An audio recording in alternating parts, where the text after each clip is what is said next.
Halo semuanya, perkenalkan nama saya Michelle Verena Hatu dengan NIM D1B12419 dari kelas E.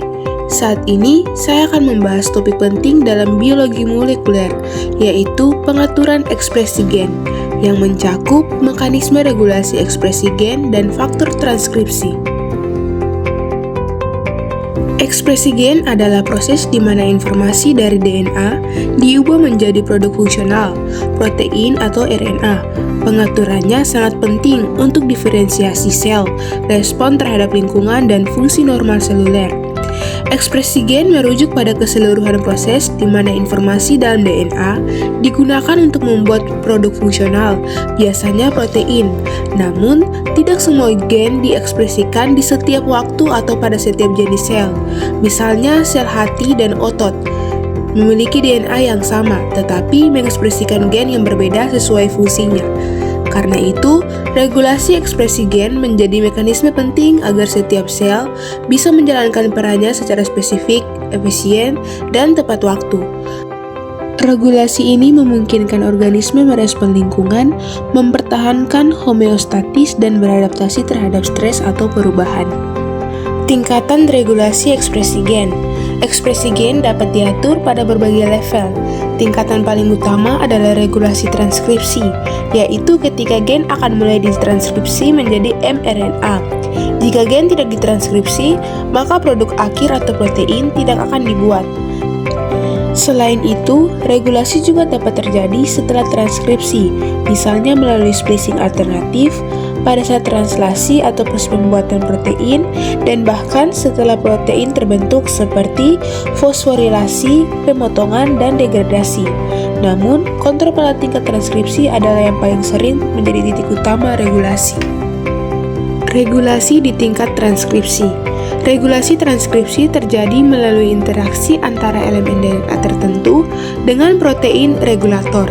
Disinilah RNA polimerase, enzim yang bertugas menyalin DNA menjadi RNA, diatur untuk bekerja atau dihentikan. Dua jenis protein utama yang terlibat adalah aktivator yang meningkatkan kemungkinan transkripsi dan represor yang menekannya. Regulasi ini seringkali tergantung pada sinyal lingkungan, kondisi metabolik, atau siklus sel. Interaksi yang kompleks inilah yang mengatur kapan dan seberapa banyak gen akan diekspresikan. Elemen DNA pengatur tidak menjadi protein, tetapi bertindak sebagai tempat pengikatan protein pengatur.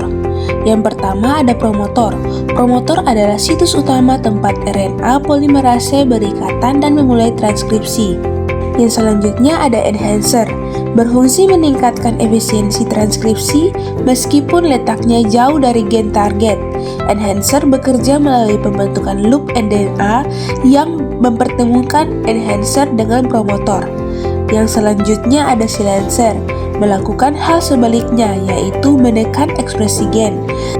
Dan yang terakhir ada insulator, bertindak sebagai pemisah antara enhancer satu gen dengan gen lain, agar tidak terjadi aktivasi yang tidak diinginkan.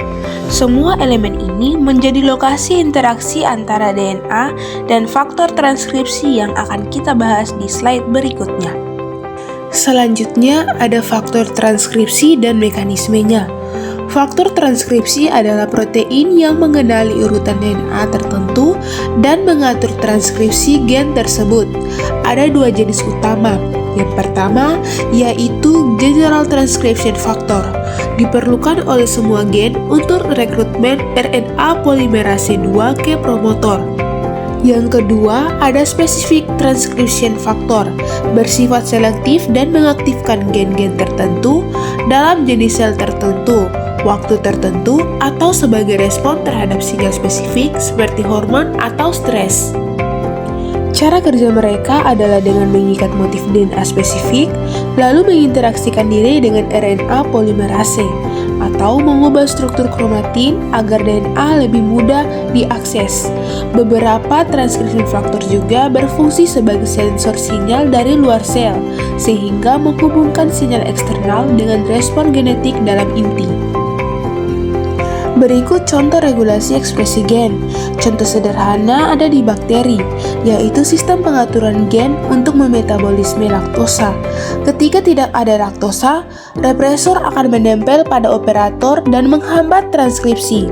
Namun, saat laktosa hadir, ia mengikat represor, menyebabkan represor lepas dari DNA, dan RNA polimerase bisa bekerja. Di eukariotik, contohnya adalah gen HOX yang berperan penting dalam menentukan posisi tubuh selama perkembangan embrio. Gen-gen ini diatur dengan sangat spesifik agar bagian tubuh Gen-gen ini diatur sangat spesifik agar bagian tubuh seperti kepala, dada, dan kaki berkembang di lokasi yang tepat. Selanjutnya ada hubungan dengan penyakit. Kesalahan kecil dalam pengaturan ekspresi gen bisa berdampak besar. Misalnya, mutasi pada faktor transkripsi atau enhancer dapat menyebabkan gen aktif secara abnormal atau tidak aktif sama sekali. Contohnya, aktivasi berlebihan pada onsogene seperti emisi menyebabkan pertumbuhan sel yang tidak terkendali, berujung pada kanker.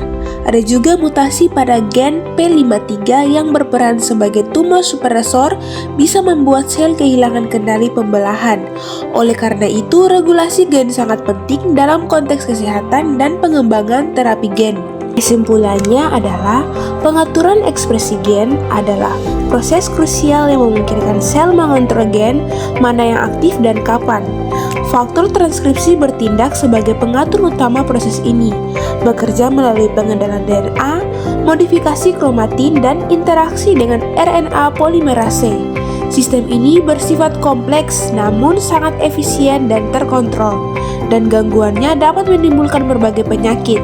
Dengan memahami mekanisme ini, kita bisa mengembangkan pendekatan terapi baru seperti terapi gen dan modulasi ekspresi gen secara spesifik.